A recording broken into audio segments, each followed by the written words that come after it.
नमस्कार दोस्तों, स्वागत है आपका आज के मुख्य समाचार में, जिसमें सबसे पहली और बड़ी खबर में आपको बताएंगे कि महिलाओं को 1 लाख रुपए और नौकरियों में आधी हिस्सेदारी। कांग्रेस पार्टी ने कर दिया 5 न्यारी न्याय गारंटी का ऐलान। इसी के साथ दूसरी बड़ी खबर में जिक्र होगा कि बेरोजगारी, महंगाई और भागीदारी महत्वपूर्ण मुद्दे हैं जिनका देश सामना कर रहा है। राहुल गांधी ने मोदी सरकार को घेरा।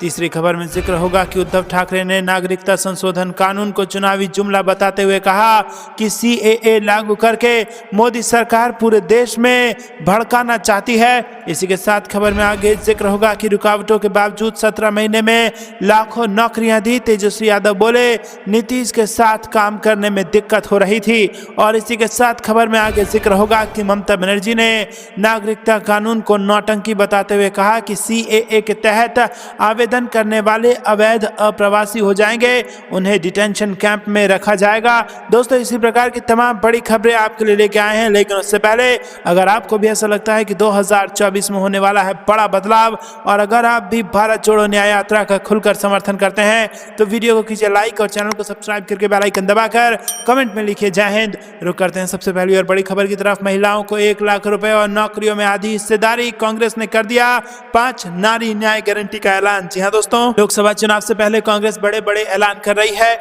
युवाओं के लिए रोजगार की घोषणा के बाद कांग्रेस ने अब महिलाओं के लिए ऐलान करना शुरू कर दिया है। कांग्रेस ने बुधवार को नारी न्याय गारंटी देने का दावा किया और कांग्रेस ने कहा कि केंद्र में सरकार बनने पर वो कई गारंटियां देंगी। जी हां दोस्तों, सबसे पहली गारंटी है महालक्ष्मी गारंटी, जिसमें देश की सभी गरीब परिवार की एक महिला को सालाना 1 लाख रुपए की सहायता दी जाएगी। और दोस्तों, इसी के साथ आधी आबादी पूरा हक के तहत केंद्र सरकार की नई नियुक्तियों में आधा हक महिलाओं को मिलेगा। और इसी के साथ शक्ति का सम्मान का ऐलान भी किया गया है। और इस योजना के तहत आंगनवाड़ी, आशा और मिड डे मील कार्यकर्ताओं के मासिक वेतन में केंद्र सरकार का योगदान दोगुना कर दिया जाएगा। वहीं अधिकार मैत्री योजना के तहत हर 5 में 1 अधिकार मैत्री को तैनात किया जाएगा और इनका काम महिलाओं को उनके हक के लिए जागरूक करना और उनको कानूनी सहायता दिलाना होगा। इसी के साथ सावित्रीबाई फुले हॉस्टल का ऐलान भी किया गया है। और युवाओं के लिए भी इससे पहले 5 गारंटी कांग्रेस पार्टी ने की थी। तो दोस्तों, यहाँ पर एक के बाद एक तमाम बड़ी गारंटियां कांग्रेस पार्टी दे रही है। और अगर 2024 में बदली सरकार और कांग्रेस पार्टी सत्ता में आई तो ये गारंटी लोगों को मिलने की उम्मीद है। आपको क्या कुछ लगता है कमेंट में जरूर बताइए। वीडियो को लाइक नहीं किया तो लाइक जरूर कीजिएगा। रुक करते हैं अगली ब्रेकिंग न्यूज की तरफ। बेरोजगारी, महंगाई और भागीदारी महत्वपूर्ण मुद्दे हैं जिनका देश सामना कर रहा है। राहुल गांधी ने दिया ये बड़ा बयान। जी दोस्तों, कांग्रेस नेता राहुल गांधी ने बुधवार को कहा कि देश में बेरोजगारी, महंगाई और भागीदारी ऐसे महत्वपूर्ण मुद्दे हैं जिनका देशवासी सामना कर रहे हैं। और उन्होंने केंद्र सरकार पर इन मुद्दों से देश की जनता का ध्यान भटकाने का आरोप लगाया है। अपनी भारत जोड़ो न्याय यात्रा के दौरान महाराष्ट्र के धुले जिले के दोंडाईचा गांव में लोगों से बातचीत करते हुए राहुल गांधी ने कहा कि देश में जाति आधारित जनगणना कराना एक ऐतिहासिक और क्रांतिकारी कदम साबित होगा। राहुल गांधी के साथ ही उनकी पार्टी का कहना है कि यदि वो सत्ता में आते हैं तो देश में जाति आधारित जनगणना करवाएंगे। और उन्होंने कहा कि जाति आधारित जनगणना के बाद आर्थिक और वित्तीय सर्वेक्षण अगला कदम होगा, जिससे दलितों, सामान्य वर्ग के गरीब लोगों, अल्पसंख्यकों और आदिवासियों को ये पता चल सकेगा कि वो कहां खड़े हैं। और उन्होंने कहा कि देश की जनता को बेरोजगारी, महंगाई और भागीदारी जैसे मुद्दों का सामना करना पड़ रहा है। रुक करते हैं अगली ब्रेकिंग न्यूज की तरफ। सीएए को लागू करके मोदी सरकार पूरे देश को भड़काना चाहती है। उद्धव ठाकरे ने नागरिकता संशोधन कानून को चुनावी जुमला बताते हुए दिया ये बड़ा बयान। जी दोस्तों, शिवसेना यूबीटी प्रमुख उद्धव ठाकरे ने नागरिकता संशोधन अधिनियम 2019 को लागू करने के लिए केंद्र सरकार की बेहद कड़ी आलोचना की और आरोप लगाया कि ये केंद्र में सत्तारूढ़ मोदी सरकार और भाजपा की ओर से लोकसभा चुनाव से पहले वोटरों के लिए फेंका गया चुनावी जुमला है। समाचार एजेंसी के अनुसार उद्धव ठाकरे ने बीते मंगलवार शाम को महाराष्ट्र के यवतमाल के पुसाद में एक सार्वजनिक बैठक को संबोधित करते हुए आरोप लगाया कि सीएए के जरिए मोदी सरकार और भाजपा धर्मों के बीच नफरत पैदा करना और पूरे देश में दंगे भड़काना चाहती है। आम चुनाव से पहले 2 दिवसीय विदर्भ दौरे पर पहुंचे ठाकरे ने कहा कि सीएए कुछ नहीं बल्कि बीजेपी का चुनावी जुमला है। दिसंबर में बीजेपी सीएए और एनआरसी का भूत लेकर आई थी। उस वक्त लोग, खासकर असम के लोगों के मन में डर पैदा हो गया था और इस चुनाव के खिलाफ कई याचिकाएं कोर्ट में हैं। कोर्ट का फैसला अभी आया नहीं है, लेकिन फिर भी उन्होंने CAA अधिसूचना जारी कर दी है। ये सिर्फ एक चुनावी जुमला है। उद्धव ठाकरे ने आगे कहा कि CAA लागू करने के पीछे केंद्र सरकार और भाजपा का केवल एक ही मकसद है, वो विभिन्न धर्मों के बीच भेदभाव पैदा करना है और चुनाव से पहले देश को वो दंगे भड़काना चाहते हैं। अगर बीजेपी सरकार पाकिस्तान, बांग्लादेश और अफगानिस्तान जैसे देशों से प्रताड़ित हिंदुओं को भारत लाना चाहती है तो उससे सबसे पहले कश्मीर में पंडितों को वापसी करानी चाहिए। तो दोस्तों, ये बयान दिया है उद्धव ठाकरे ने, जिसके बाद CAA के विरोध में विपक्ष के हमले और तीखे हो चले हैं। रुक करते हैं अगली ब्रेकिंग न्यूज की तरफ। रुकावटों के बावजूद 17 महीने में हमने दे दी लाखों नौकरियां, तेजस्वी यादव बोले। नीतीश के साथ काम करने में दिक्कत हो रही थी। जी हाँ दोस्तों, आपको बता दें कि यहाँ पर बिहार के पूर्व डिप्टी CM एवं नेता प्रतिपक्ष तेजस्वी यादव ने मुख्यमंत्री नीतीश कुमार पर हमला बोला। उन्होंने CM नीतीश को पुराने ख्यालात और रूढ़िवादी अप्रोच वाला व्यक्ति करार दिया है। तेजस्वी यादव ने कहा कि जब वो नीतीश कुमार के साथ सत्ता में थे तब अपनी क्षमता का 10% ही कम कर पा रहे थे। उनके साथ काम करने में दिक्कत हो रही थी। इतनी रुकावटों और सीमाओं के बावजूद उन्होंने अपने बल पर महज 17 महीनों में लाखों नौकरियां दी और साथ ही पर्यटन, शिक्षा एवं स्वास्थ्य के क्षेत्र में बेहतरीन काम किए। तेजस्वी यादव ने बुधवार को सोशल मीडिया एक्स पर एक पोस्ट शेयर किया। इसमें उन्होंने कहा कि गठबंधन धर्म की सीमितता एवं बाध्यताओं के बीच उन्होंने नीतीश कुमार के साथ काम किया। नीतीश के पुराने ख्यालात, अप्रचलित तौर तरीके, असामयिक निर्णय, कालग्रस्त कार्यशैली एवं रूढ़िवादी अप्रोच वाले नेतृत्व के साथ वो अपनी क्षमता का बस 10% ही कार्य कर पा रहे थे और इन सब के बावजूद उन्होंने तार्किकता, बुद्धिमत्ता, वैज्ञानिकता और व्यवहारिकता के बल पर केवल 17 महीने में ही लाखों नौकरियां दी और साथ ही पर्यटन, आधारभूत संरचना, शिक्षा एवं स्वास्थ्य के क्षेत्र में प्रभावी, बेहतरीन एवं ऐतिहासिक कार्य किए।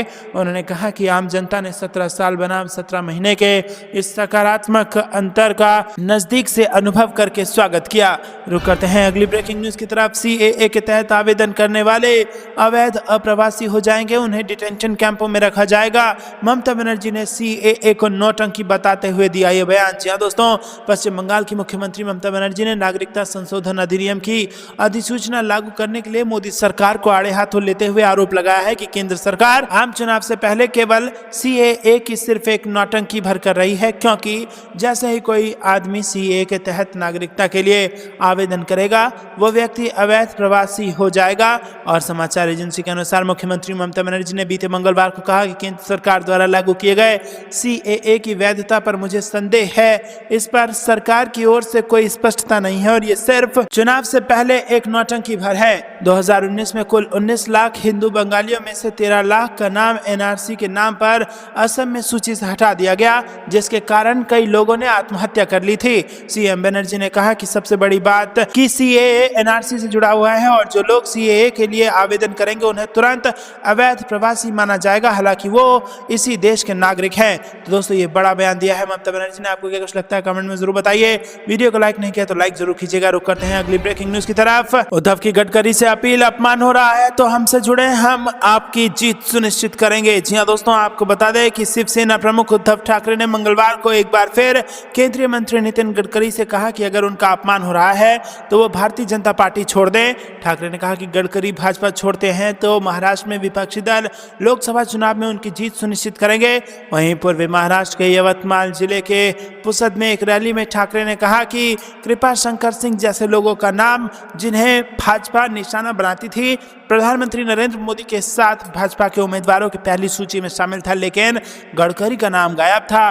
ठाकरे ने कहा कि मैंने ये बात 2 दिन पहले गडकरी से कही थी और मैं इसे दोहरा रहा हूं, यदि आपका अपमान किया जा रहा है तो भाजपा छोड़ दें और महाविकास अघाड़ी में शामिल हो जाएं। हम आपकी जीत सुनिश्चित करेंगे।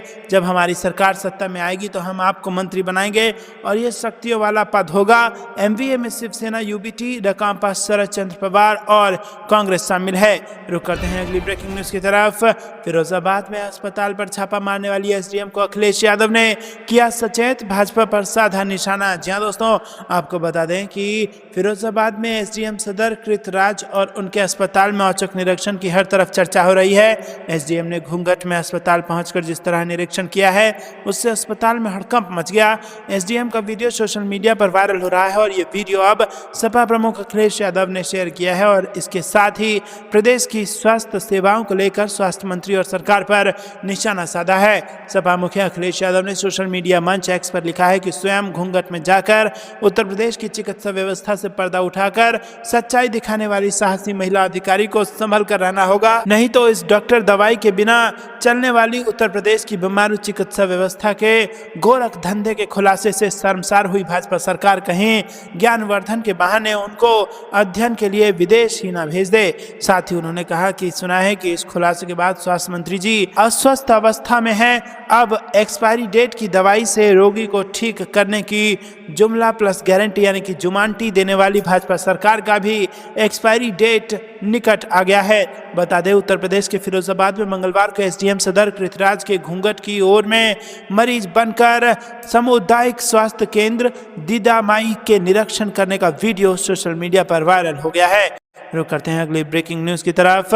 चीन में दी जाती है 3-4 साल की ट्रेनिंग, राहुल गांधी ने अग्निवीर योजना पर सरकार को घेरा। जी हां दोस्तों, भारत जोड़ो न्याय यात्रा का 60वां दिन खत्म हुआ और महाराष्ट्र के दोंडाईचा में एक सम्मेलन को संबोधित करते हुए कांग्रेस सांसद राहुल गांधी चीनी सैनिकों के साथ अग्निवीर की तुलना करने के साथ अग्निवीर योजना को लेकर केंद्र सरकार से उन्होंने सवाल भी किए। उन्होंने बताया कि चीनी सैनिकों को आधुनिक हथियार चलाने के लिए 3-4 साल की ट्रेनिंग दी जाती है। सम्मेलन को संबोधित करते हुए राहुल गांधी ने पूछा कि अगर हमारे अग्निवीरों को सिर्फ 6 महीने की ट्रेनिंग दी जा रही है तो क्या वो चीनी सैनिकों का सामना करने में सक्षम होंगे? आप सोच सकते हैं कि यहाँ क्या हो रहा है। हमारे अग्निवीर बिना ट्रेनिंग के उनके सामने जाएंगे और अपनी जान दे देंगे, लेकिन इसके बावजूद उन्हें शहीद का दर्जा नहीं दिया जाएगा। राहुल गांधी ने आगे कहा कि हमारे दूसरे भारत जोड़ो यात्रा में हमने न्याय शब्द जोड़ा है, क्योंकि पहली यात्रा के दौरान हमने जितने किसानों, युवाओं और महिलाओं से मुलाकात की थी उन सभी ने बताया कि हिंसा और नफरत का कारण अन्याय है और प्रतिदिन 90% भारतीयों को अन्याय का सामना करना पड़ता है। मुझे नहीं पता कि इसके बारे में आप लोगों को मालूम है या नहीं, लेकिन भारत में 22 लोगों की संपत्ति 70 करोड़ लोगों की संपत्ति के बराबर है। रुक करते हैं अगली ब्रेकिंग न्यूज की तरफ। अरविंद केजरीवाल का CAA पर तंज, हमारे बच्चों को नौकरी नहीं, पाकिस्तान से आए लोगों को भाजपा यहाँ बसाना चाहते हैं। जी हाँ दोस्तों, दिल्ली के सीएम अरविंद केजरीवाल ने नागरिकता संशोधन अधिनियम के लागू होने पर कहा कि ये CAA क्या है। केंद्र की बीजेपी सरकार का कहना है कि अगर 3 देशों यानी बांग्लादेश, पाकिस्तान और अफगानिस्तान के अल्पसंख्यक भारतीय नागरिकता लेना चाहते हैं तो उन्हें दी जाएगी। उन्होंने कहा कि इसका मतलब है कि बड़ी संख्या में अल्पसंख्यकों को हमारे देश में लाया जाएगा, उन्हें नौकरियां दी जाएगी और उनके लिए घर बनाए जाएंगे। भाजपा हमारे बच्चों को नौकरी नहीं दे सकती है, लेकिन वो पाकिस्तान के बच्चों को नौकरी देना चाहते हैं। हमारे कई लोग बेघर हैं, लेकिन बीजेपी पाकिस्तान से आए लोगों को यहाँ बसाना चाहती है। वो हमारी रोजगार उनके बच्चों को देना चाहते हैं, वो पाकिस्तानियों को हमारे घरों में बसाना चाहते हैं। भारत सरकार का जो पैसा हमारे परिवारों और देश के विकास के लिए इस्तेमाल होना चाहिए वो पाकिस्तानियों को भारत में बसाने के लिए इस्तेमाल किया जाएगा। रुक करते हैं अगली ब्रेकिंग न्यूज की तरफ। सुप्रीम कोर्ट की सख्ती के बाद SBI ने चुनाव आयोग को भेजी इलेक्टोरल बॉन्ड की जानकारी। जी हाँ दोस्तों, भारतीय स्टेट बैंक ने मंगलवार को इलेक्टोरल बॉन्ड का पूरा डेटा चुनाव आयोग को भेज दिया है। सुप्रीम कोर्ट ने SBI को सोमवार को फटकार लगाते हुए चुनावी बॉन्ड संबंधी जानकारी देने के लिए समय सीमा को बढ़ाने की मांग करने वाली याचिका खारिज कर दी थी। साथ ही कोर्ट ने आदेश दिया था कि SBI 12 मार्च को कामकाजी घंटे खत्म होने तक इलेक्टोरल बॉन्ड की पूरी जानकारी चुनाव आयोग को दे दे। उसी के मुताबिक SBI ने मंगलवार शाम 5:30 बजे तक इलेक्टोरल बॉन्ड का पूरा डेटा चुनाव आयोग को भेज दिया है। सुप्रीम कोर्ट में CJI DY चंद्रचूड़ की अगुवाई वाली 5 न्यायाधीशों की संविधान पीठ ने चुनाव आयोग को भी SBI द्वारा साझा की गई जानकारी 15 मार्च को शाम 5 बजे तक अपनी आधिकारिक वेबसाइट पर प्रकाशित करने का निर्देश दिया है। इसीलिए अब जब SBI द्वारा डेटा चुनाव आयोग को भेजा दिया गया है तो इसे 15 मार्च तक अपनी वेबसाइट पर पब्लिश करना होगा। सुप्रीम कोर्ट में हुई सुनवाई में न्यायमूर्ति संजीव खन्ना, न्यायमूर्ति BR गवई, न्यायमूर्ति JB पारदीवाला और न्यायमूर्ति मनोज मिश्रा भी शामिल थे। बेंच ने SBI को नोटिस देते हुए कहा है कि यदि बैंक उसके निर्देशों और समय सीमा का पालन करने में विफल रहता है तो कोर्ट अपने 15 फरवरी के फैसले की जानबूझकर अवज्ञा करने के लिए उसके खिलाफ कार्रवाई कर सकती है। तो दोस्तों, आपको बता दें कि अब यहाँ पर सुप्रीम कोर्ट के फैसले के बाद इलेक्टोरल बॉन्ड की जानकारियों को SBI ने चुनाव आयोग को भेज दी है।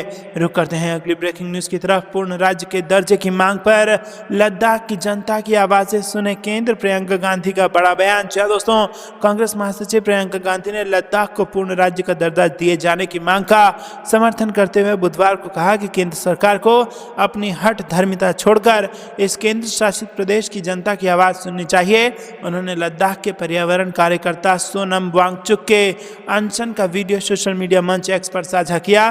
प्रियंका गांधी ने दावा किया कि भाजपा ने लद्दाख की जनता से पूर्ण राज्य का दर्जा देने का वादा किया था, लेकिन पूरा नहीं किया। एक तरफ बढ़ती चीनी कब्जा और दूसरी तरफ भाजपा सरकार की चुप्पी, वादा खिलाफी और धोखा।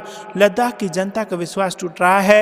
उन्होंने कहा, बार बार प्रदर्शनों के बीच लद्दाख के शिक्षाविद एवं पर्यावरण कार्यकर्ता सोनम वांगचुक जी दर्जनों लोगों के साथ -15 डिग्री तापमान में 8 दिन से अनशन कर रहे हैं। आज लद्दाख की जनता पूर्ण राज्य का दर्जा और 6ठी अनुसूची के तहत सुरक्षा की मांग कर रही है, जिसे पूरा करना सरकार का कर्तव्य है। रुक करते हैं अगली ब्रेकिंग न्यूज की तरफ। समय से जारी करेंगे डाटा, इलेक्टोरल बॉन्ड पर बोले सीईसी राजीव कुमार। जी हां दोस्तों, सुप्रीम कोर्ट में एसबीआई की ओर से इलेक्टोरल बॉन्ड की जानकारी पेश कर दी गई है और इसको लेकर एसबीआई ने सुप्रीम अदालत में एक हलफनामा दायर किया और पूरी जानकारी दी है। और अब इस मामले पर मुख्य चुनाव आयुक्त राजीव कुमार का बुधवार को बयान आया है। सीईसी जम्मू कश्मीर में आगामी लोकसभा चुनाव की तैयारियों की समीक्षा करने के लिए पहुंचे हैं। मीडिया से बातचीत के दौरान सीईसी राजीव ने बताया कि सुप्रीम कोर्ट ने एसबीआई को डाटा देने के लिए कहा था और एसबीआई ने 12 मार्च को समय से डाटा उपलब्ध करवा दिया है। उन्होंने कहा कि चुनाव आयोग हमेशा से पारदर्शिता के पक्ष में रहा है। मैं जाऊंगा और डाटा देखूंगा और समय से डाटा प्रकाशित कर दूंगा। चुनाव आयुक्तों की नियुक्ति के मामले पर मुख्य चुनाव आयुक्त राजीव कुमार ने कहा कि मैं ना अपॉइंटी हूं ना ही अपॉइंटेड हूं, ये इन दोनों के बीच का विषय है। समय से आना चाहिए, लेकिन इसके लिए मैं सटीक समय नहीं दे सकता। दोस्तों, रुक करते हैं अगली ब्रेकिंग न्यूज की तरफ। कांग्रेस की सरकार आई तो बिना सर्वे मिलेगा आरक्षण, राहुल गांधी ने महिलाओं से किया वादा। जी हां दोस्तों, आपको बता दें कि कांग्रेस नेता राहुल गांधी ने बुधवार को कहा कि कांग्रेस पार्टी की सरकार आएगी तो महिलाओं को बिना सर्वे के आरक्षण दिया जाएगा। उन्होंने कहा कि प्रधानमंत्री नरेंद्र मोदी ने लोकसभा में धूमधाम के साथ महिलाओं को आरक्षण दिया, लेकिन फिर कहा गया कि सर्वे के बाद आरक्षण मिलेगा और सर्वे 10 साल बाद होगा। लेकिन जैसे ही कांग्रेस की सरकार आएगी हम बिना सर्वे के आरक्षण देंगे। दरअसल कांग्रेस पार्टी की तरफ से देश की आधी आबादी को लगातार साधने का प्रयास किया जा रहा है। पार्टी का मानना है कि अगर उसे चुनावी जीत हासिल करना है तो महिलाओं में अपनी पकड़ मजबूत करनी होगी। यही वजह है कि खुद कांग्रेस अध्यक्ष मल्लिकार्जुन खड़गे ने भी बुधवार को नारी न्याय गारंटी का ऐलान किया है। इसके तहत की गई घोषणाओं में कहा गया है कि महिलाओं को सरकारी नौकरी में आधी हिस्सेदारी दी जाएगी और उन्हें आर्थिक मदद देने की भी बात कही गई है। रुक करते हैं अगली ब्रेकिंग न्यूज की तरफ। क्या मुश्किलों में है नायब सिंह की कुर्सी, हरियाणा का सीएम बनने के खिलाफ हाई कोर्ट में याचिका दायर। जी हां दोस्तों, आपको बता दें कि मनोहर लाल की जगह भाजपा के नायब सैनी को राज्य का मुख्यमंत्री बनाया गया है। इसे लेकर अब उच्च न्यायालय में याचिका दायर की गई है और याचिका में आरोप सैनी की नियुक्ति नियमों के खिलाफ बताई गई है। और यहाँ पर मौजूदा वक्त में हरियाणा विधानसभा के 90 सदस्य हैं और अगर मुख्यमंत्री सदन में उपस्थित होते हैं तो संख्या 91 हो जाती है। रुक करते हैं अगली ब्रेकिंग न्यूज की तरफ। सिंधे गुट के नेता ने निर्दलीय चुनाव लड़ने का किया ऐलान, कहा बारामती किसी की जागीर नहीं। जी हां दोस्तों, यहां पर महाराष्ट्र की बारामती सीट पर घमासान देखने को मिल रहा है और सिंधे गुट के नेता ने ऐलान किया है कि वो इसी सीट से निर्दलीय चुनाव लड़ेंगे। रुक करते हैं अगली ब्रेकिंग न्यूज की तरफ। चुनावी बॉन्ड पर सुप्रीम कोर्ट बार एसोसिएशन ही सुप्रीम कोर्ट के खिलाफ राष्ट्रपति से की बड़ी अपील। जी हां दोस्तों, इलेक्टोरल बॉन्ड पर सुप्रीम कोर्ट के फैसले को सुप्रीम कोर्ट बार एसोसिएशन से ही चुनौती मिलती दिख रही है। खबर है कि एससीबीए ने राष्ट्रपति द्रौपदी मुर्मू को एक पत्र लिखा है और पत्र में उनसे मामले में हस्तक्षेप करने की अपील की गई है। रुक करते हैं अगली ब्रेकिंग न्यूज की तरफ। लोकसभा चुनाव से पहले जेडीयू को लगा बड़ा झटका, विजय साहनी ने थामा आरजेडी का दामन। जी हां दोस्तों, जैसे जैसे लोकसभा चुनाव नजदीक आ रहा है वैसे वैसे नेताओं का दल बदलने का सिलसिला शुरू हो गया है। बुधवार को जेडीयू नेता और वैशाली से जेडीयू के पूर्व प्रत्याशी विजय साहनी ने आरजेडी का दामन थाम लिया है और विजय साहनी को अब्दुल बारी सिद्दीकी ने सदस्यता दिलाई। दोस्तों, रुक करते हैं अगली ब्रेकिंग न्यूज की तरफ। मेरे साथ खट्टर और अनिल विज की कुर्सी भी गई, सरकार से बेदखल होते ही तेवर में दुष्यंत चौटाला। जी हां दोस्तों, आपको बता दें कि हरियाणा के उप मुख्यमंत्री पद से उतरते ही दुष्यंत चौटाला तेवर में आ गए हैं और उन्होंने हिसार में रैली करते हुए कहा है कि पीएम मोदी जिसकी तारीफ कर देते हैं उसका पत्ता कट जाता है। ऐसा ही खट्टर के साथ हुआ। दोस्तों, रुक करते हैं हैं अगली ब्रेकिंग न्यूज की तरफ। पवन सिंह इस सीट से लड़ेंगे लोकसभा का चुनाव। बीजेपी के खेल से पहले लालू यादव ने बिछा दी शतरंज की बिसात। जी हाँ दोस्तों, आसनसोल से भाजपा की उम्मीदवारी तय होने से पहले भी पवन सिंह कई बार आरा से चुनाव लड़ने की इच्छा जता चुके थे। तस्वीरों में वो भगवा गमछा ओढ़े नजर भी आए और साथ ही बड़े नेताओं के साथ तस्वीर को प्रसारित किया। वहीं नीतीश कुमार के एनडीए में वापसी के बाद अब मुख्यमंत्री बनने पर वो उनसे मिलने गए और बधाई दी। तो दोस्तों, ये थी दिन भर की सारी जरूरी और बड़ी खबरें। तक बने रहने के लिए आप सभी का बहुत बहुत धन्यवाद। जाने से पहले वीडियो को लाइक करके चैनल को सब्सक्राइब कीजिए और बेल आइकन दबाकर कमेंट में लिखिए जय हिंद। अभी के लिए इतना ही। जय हिंद, जय भारत।